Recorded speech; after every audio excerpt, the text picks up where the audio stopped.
So now, colleagues, allow me to introduce our second speaker, our second facilitator, Dr. Kali. I'll quickly go through her bio quickly. Dr. Kali is a researcher developer at La Trobe University in Melbourne, Australia. She has been teaching, researching, and publishing on research education since 2008, working with both supervisors and PhD candidates to develop effective research practices. Much of her time is spent translating the mysteries of academic research culture for newcomers. She is particularly interested in research writing, academic identities, and supervision practices. A driving force in this work is her confidence in doctoral education to develop the high-level critical thinkers our society needs now more than ever. She is a joint executive editor, higher education, research, and development. Colleagues, allow me to welcome our second facilitator, Dr. Kali. I think she will be joining us online. Dr. Kali, you can start with your presentation. Thank you for joining us once again. Okay, I can hear lots of echoing going on in the background, but that's great if you can hear me. And I think you have your break so it's 6:20 for me, so I think we've got till about 7 p.m. And then I have to go to another meeting, unfortunately. But I'm delighted to be here today. Thank you so much for inviting me to be part of this conversation. And I was really fascinated by what I was listening to in the other sessions. So it's a fascinating and important discussion that you're having. So as many of you know, one of the conventions in Australia is to acknowledge the traditional owners of the country that we're meeting on when it's a formal meeting like this one. So I'd like to acknowledge that I work on Wurundjeri country, and I'd like to pay my respects to the traditional owners of that land, past, present, and emerging, and pay my respects to the elders of that community. So to get on to talking more about supervision and AI, so my kind of questions when I come to this, when Lorenzo was so kind to invite me to join this conversation, was to think about, so what are the challenges of generative artificial intelligence, and how does that affect supervision particularly? I'm not sure what the policies are at University of Johannesburg. Certainly in Australia, most universities are scrabbling around trying to come up with policies that do tend to be fairly general. And so your earlier discussion about how you make this work in your own context about what's ethical, what's suitable, what's responsible use of Gen AI is a really big discussion for researchers. And my other question then is, how will you know what your research students are doing? And I think chances are you're not going to know what they're using Gen AI for if they don't tell you. That seems to be part of one of the big challenges. And I think that this is why it's so important to have trusting, transparent relationships between supervisors and PhD candidates and masters by research candidates, so that the conversation is not about catching people out in terms of them cheating, but having really open discussions about what's the appropriate ethical use of AI for today's researcher. So for this reason, the message that has been part of supervision development for a very long time is that it's still about establishing good communication with your graduate researchers. In fact, it's more important than ever because they're facing these kind of new challenges. So I think it's really important that graduate researchers are asking supervisors questions, and chances are supervisors are going to learn quite a bit from their candidates as well in the process. So as some of you already know, just about every aspect of doctoral education and supervision has been researched very, very thoroughly. That researcher developers like me don't just make it up, that we have an evidence base for the work that we do. And that research repeatedly shows that the relationship between graduate researchers and their supervisors is one of the biggest factors in influencing the success or otherwise of their programs. So the keys here are all about finding ways to establish a trusting relationship with your candidate, maintaining open communication with those candidates. And one of the other messages through this is it's really important to attend to problems sooner rather than later. So then the question becomes, how do we actually build those mutually respectful, trusting relationships? And research so South Africa has been a leader in a lot of this work, but research from South Africa to Finland to Australia through the UK all points to the same issues that this kind of list is really key to the sorts of things that are part of creating those respectful, trusting relationships. So first of all, it's about being available to candidates. So being present, which might, I think a lot of you are working with remote candidates. But knowing that you are going to respond to their emails, that you will set up meetings when they ask for it, those sorts of things. And having regular meetings, not just leaving candidates to go for months and months with no contact from you, but being available for those regular meetings. One of the other things that I thought was quite interesting in the research shows that also part of building that respectful relationship is supervisors preparing for the meetings, so that when candidates come to the meeting, whether that's online or in person, that the supervisor knows where the project is up to. They've thought about it, they've considered what it is that they need to do next, all those sorts of things. Also, I've been quite direct in offering project management advice. So how are we going to get there? How are we going to make this project work? Also, part of this is being able to practice careful, active listening. So not just talking over the top of candidates all the time, not thinking that a supervision meeting is a lecture, but instead finding out what the candidate needs from you, where they're up to, what they're thinking about, what they're worried about, is all part of building this trusting relationship. And then aligning expectations. So having some discussions, and I want to talk about this a bit further on, but making sure that you're both on the same page, that candidates and supervisors are both tuned into each other and have an understanding of how this relationship is going to work. There is an element of emotional and pastoral support that can make a huge difference in developing effective relationships. And also, I think this work comes from the work that Ruth Albertine has done in South Africa about the discomfort of managing the inevitable uncertainties of research. Particularly doctoral research is generating new knowledge, and we don't know the outcome. We don't know the answer to the research questions. So that means that there will always be moments of failure, things that don't work out, and that uncertainty can be very unsettling for candidates. And then I like some of the early work by Sinclair. So you'll see this is more than 20 years ago. So people have been talking about this for a long time. But Sinclair sort of identified the characteristics of sincerity, responsibility, availability, approachability, honesty, reliability, consistency, and respect for candidates as all being really, really important for building those trusting, effective relationships that make it possible for the job to be done well.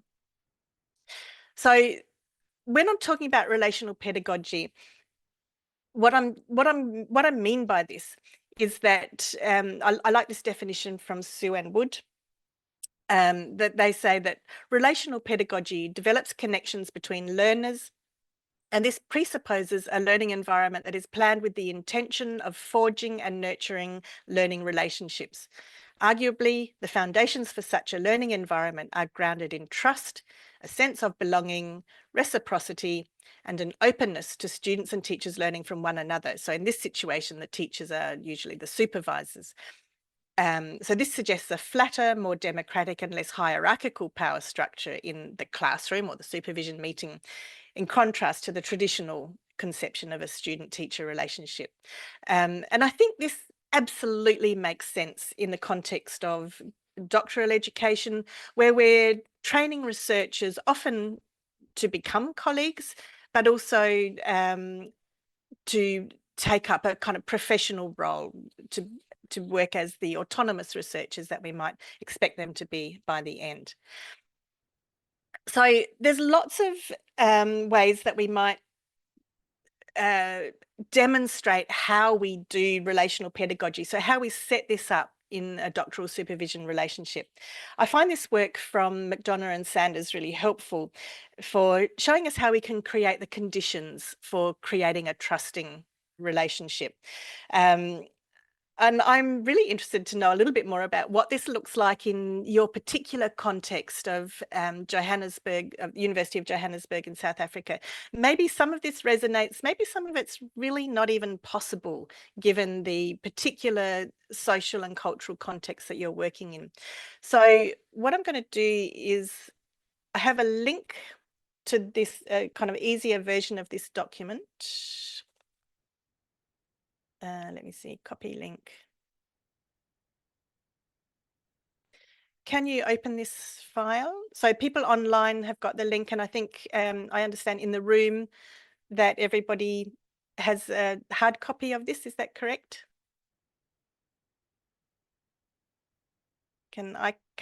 Everybody has their cameras off. So you've got that? Yep. So that's Desiree, I think you're online, and does everyone in the room have that document? So could you so are we able to use breakout rooms? I'm not a co-host on this, so if we could have people put into breakout rooms of about 4 people, just for 4 minutes maybe. Is somebody able to do that for me? I'll stop my share.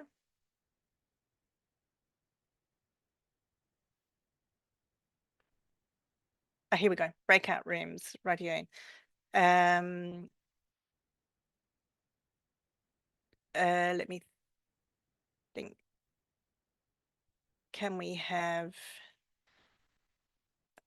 if we go for 20 rooms, let's see what happens.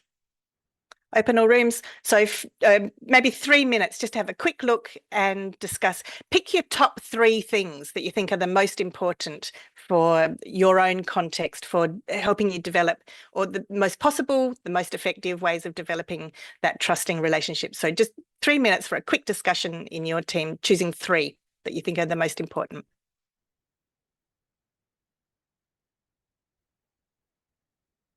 And is everyone able to? Those of you who are already in the room, back in the main room, if you would be willing to put into the chat which of the things that you think are the most useful to you out of that list of different kinds of ways that you might develop to sort of show that you're open for this relational pedagogy, different elements that make sense in your particular context. If you could type that into the chat, that would be really helpful to give me a sense of what works in your area, what's not going to work in your area. I think we have everybody back now. So I'm expecting to see a big flurry of activity in the chat. And maybe people in the room, is there somebody in the room who can manage that conversation about what is really effective? Hi, So Dr. authentic Kelly. listening is, hi. Hi. Yeah, so would you like someone in each of the rooms to speak, or is it like in the physical venue? No, in the physical room, just somebody Okay. to collect a few things. I can see in the chat that we've already got the authentic listening as absolutely essential. Yep, that they think that's a big part of it. Being responsive, yeah, I think that kind of makes sense. And flexibility, yeah, I think especially given the uncertainty of research projects, that seems to be one of the kind of key aspects, and I can see lots coming on. There's and quite a range, actually. I'm delighted to see that there's not everybody is picking the same things, and I think that's one element. Those of you who are in the room, I think, can you also see the chat, see the range? That's great. That's wonderful. Thank you. I'm so delighted to see that. And so in the room, is anybody choosing something quite different from what we're seeing here in the physical room?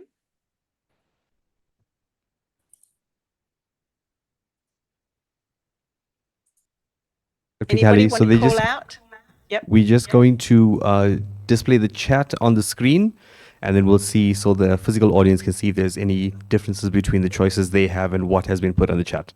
So we'll just be a few Yep. seconds. Okay. Thank you. But I think what I'm noticing is that are we covering everything? That there's nothing that looks absolutely inappropriate from that list for your own context.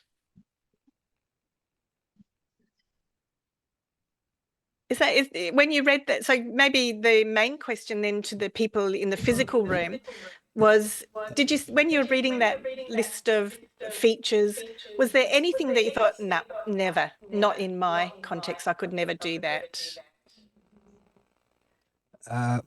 For us, Prof, we didn't have really anything that we sort of dismissed as we cannot do, but we picked flexibility, active listening and care, and meeting people where they are.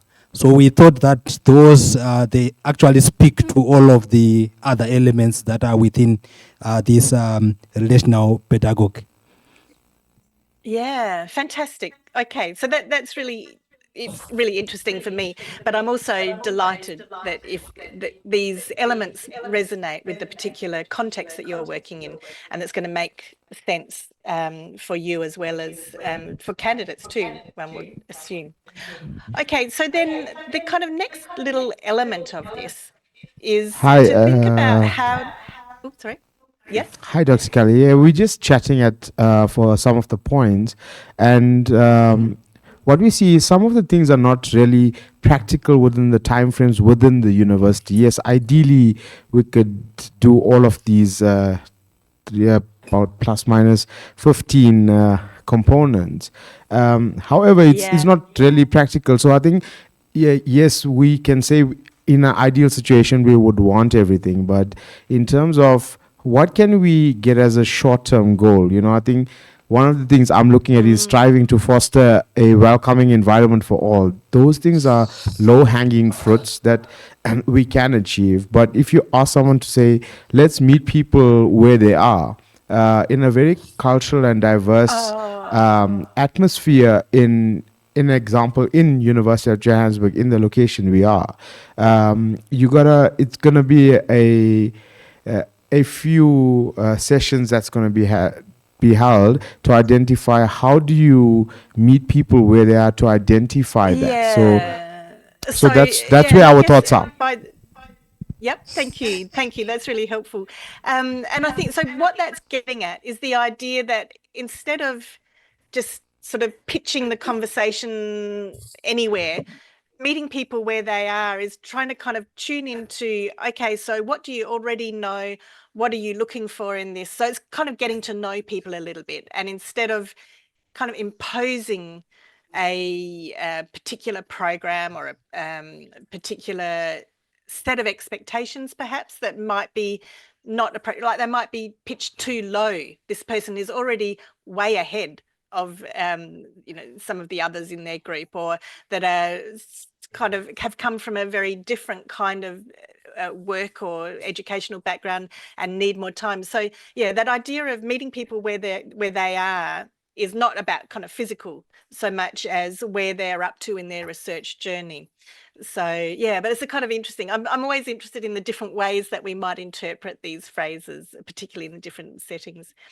So then the other thing that I wanted to talk about was this idea about how do you actually demonstrate. So on the one hand, there's those features of the relational pedagogy, and another way in which we might demonstrate, kind of show that we are trustworthy, so that by showing that we're trustworthy, candidates can feel safer in developing this relationship, which, going back to the Gen AI stuff, is about, so you'll know whether what they're doing is actually appropriate.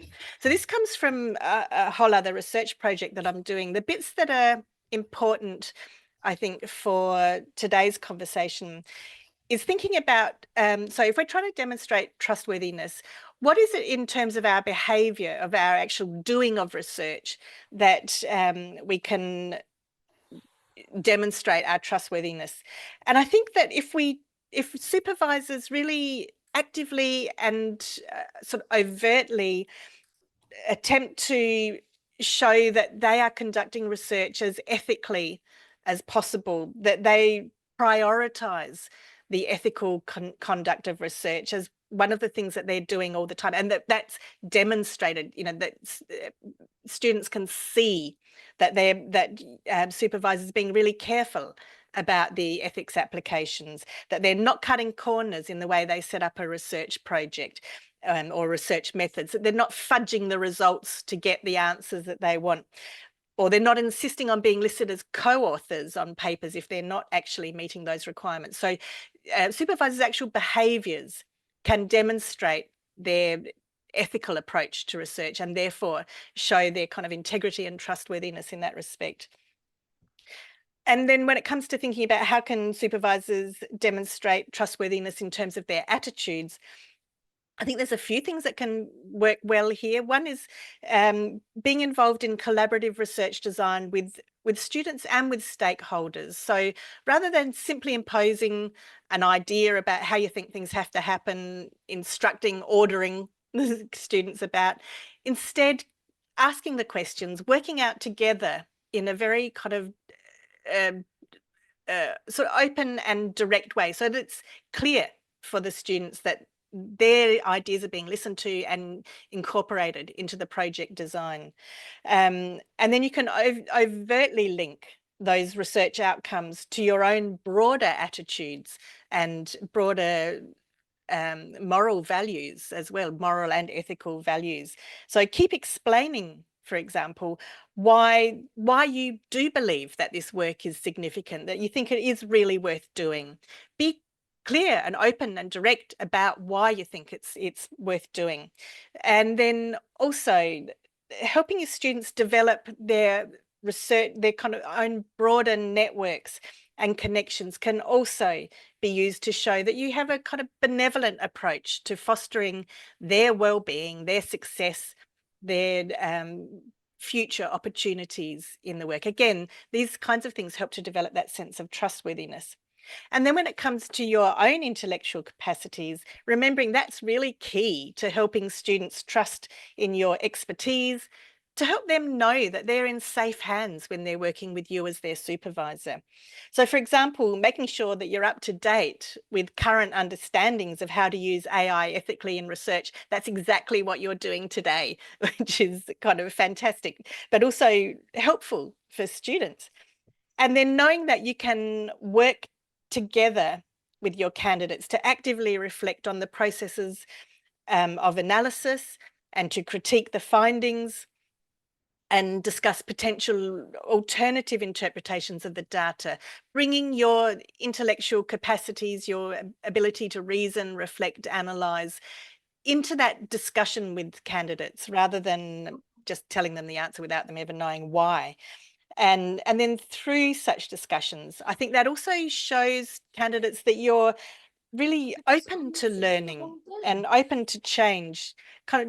And I think part of that is demonstrating a level of humility in your approach to research and to working with new researchers, rather than a kind of arrogant confidence that can sometimes override students' attempts to grapple with generating the new knowledge that's part of doctoral research. So I think these are sort of some of the ways in which we might think about how do we show candidates, so not only through those features of an open relationship or kind of a trusting relational approach to supervision, but also ways of demonstrating how this can actually happen. So really big part of this then is how we might set up or negotiate expectations about how this relationship is going to work. So this is another breakout room activity. We can use the same groups again or new groups depending on what seems appropriate. What I need to do is go to, sorry, move that document out of the way.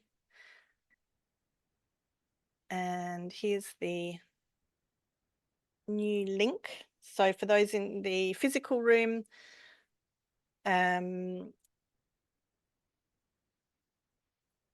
I think you have this on your handout. And I might recreate the rooms. I think it's an opportunity just to meet a few different people in your area. So again, will you have a look at this and just have a consider what do you think of these questions? What's missing perhaps that you think would be useful to set up the expectations of how this relationship is going to work with candidates. So here come the new rooms, and people in the physical room, if you will again join into your groups of 3 or 4, have a look at this document and then consider what's missing. What else would you like to be able to discuss with candidates, or does this cover all the things that you need? So again, this is a 5-minute task. I know it's a lot to do in 5 minutes, but our time is a little bit shorter than we'd planned. So here are the breakout rooms. I'm hoping that everybody gets a chance to jump in and have a conversation. I can see some people are jumping into their breakout rooms.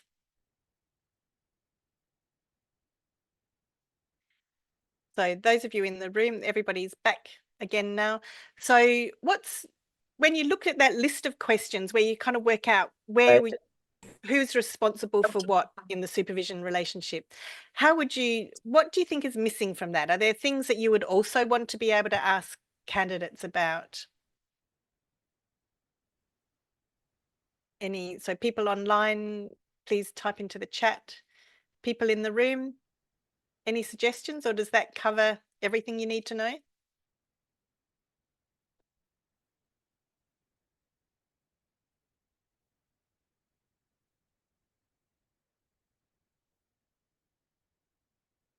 So any responses, or does it seem like a completely meaningless exercise?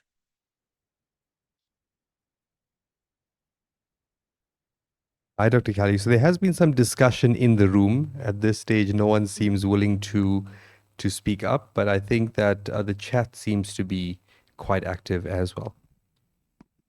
I can't see anything in the chat. 11 is inappropriate. Okay, let's have a look.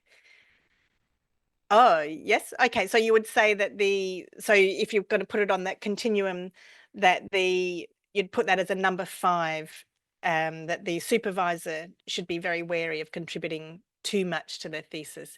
Yeah, and I think that's one of the things that sometimes it's very necessary to have a discussion about what is realistic for candidates to expect from their supervisors.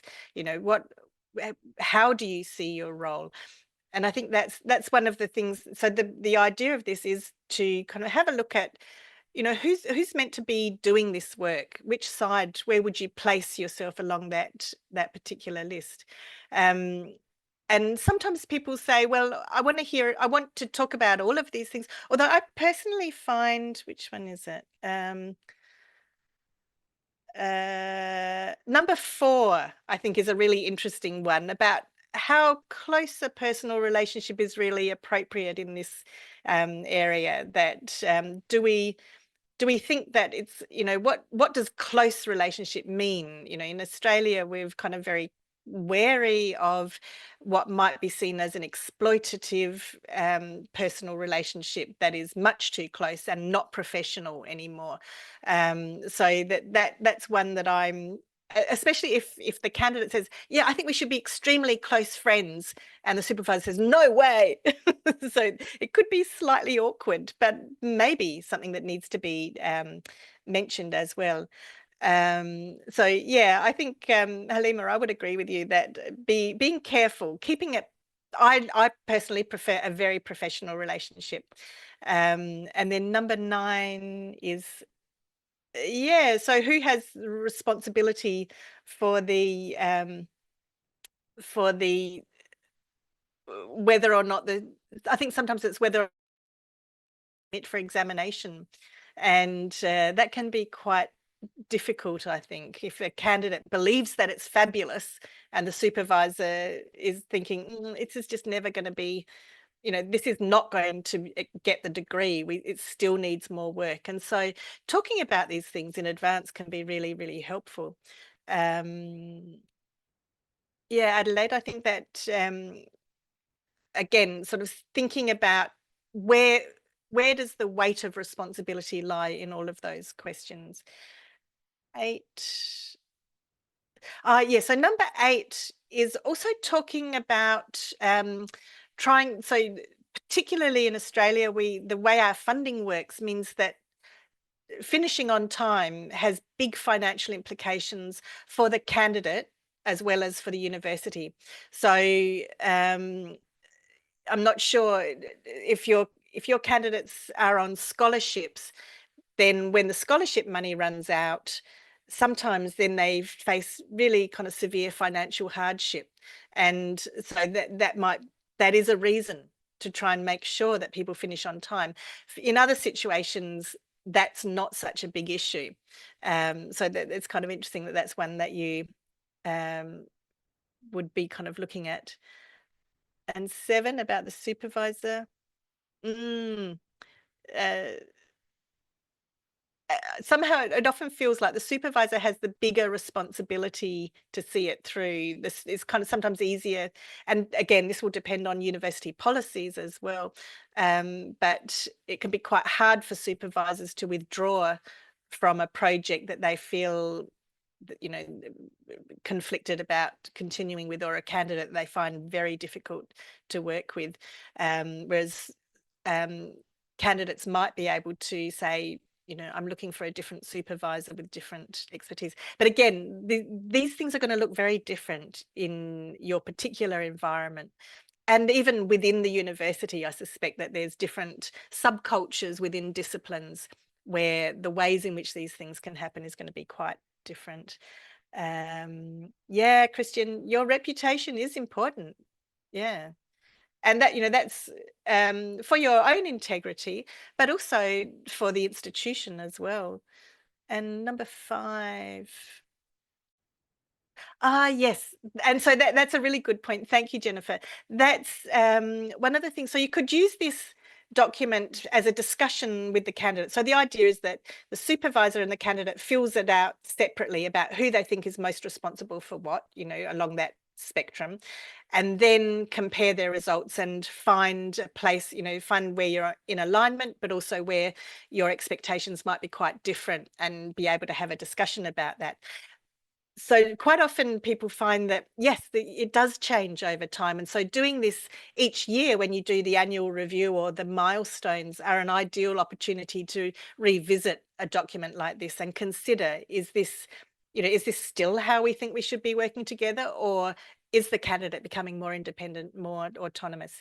There are a few more slides in the deck. I'll send the slides to Lorenzo to be able to share with you. One of the other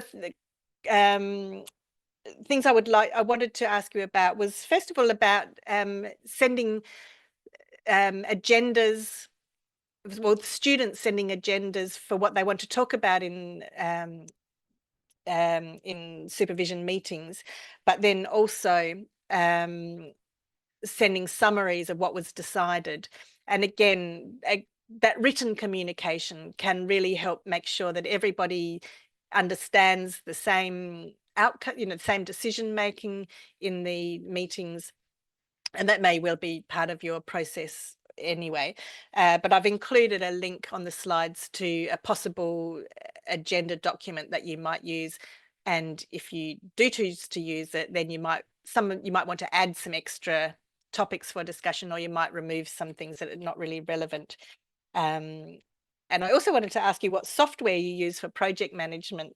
But I think the kind of main thing I really wanted to remind you of is how important building these really kind of robust, trusting relationships with your PhD candidates and research candidates, master's research candidates, is even more important when we're faced with the challenges of AI in research.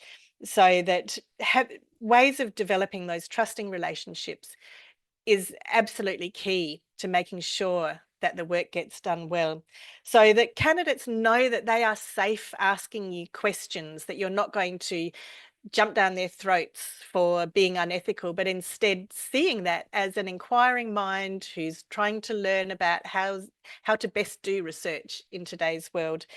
And also from your own perspective, linked to maintaining your own reputation as well, is that you know that they are being honest with you, that they're being transparent, that there's no nasty surprises lurking in the background, that together, working together, you are in a situation where you know that those challenges of AI are something that you're working on together as that whole world develops and moves faster and faster, that together with your candidates, you're finding ethical, responsible ways of working through that.